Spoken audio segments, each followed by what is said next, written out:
Beh, l'idea è che la scuola è il posto dove si sviluppa e dove si forma il cittadino, ma per i bambini che si muovono, il, il movimento, il viaggio è esso stesso parte della vita, cioè il viaggio può essere una festa, per cui il campo profughi che a noi sembra distrutto e impossibile da vivere diventa per il bambino parte della sua felicità, della sua quotidianità.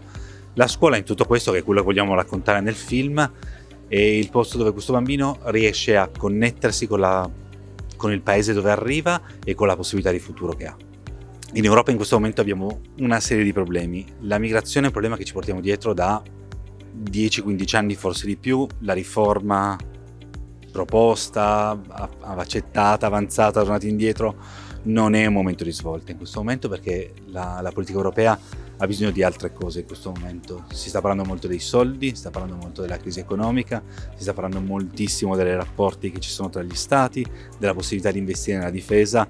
La migrazione in questo momento non è interessante perché non porta i voti. Tutti i posti dove giornalisti e non hanno possibilità di incontrare le persone che ci leggono, che guardano il nostro lavoro e che ci danno dei riscontri su quello che facciamo, sono posti fondamentali da preservare. Senza questi posti non sappiamo quanto il nostro lavoro rimane e passa, e quanto il nostro lavoro invece non è utile, non serve e rimane buttato.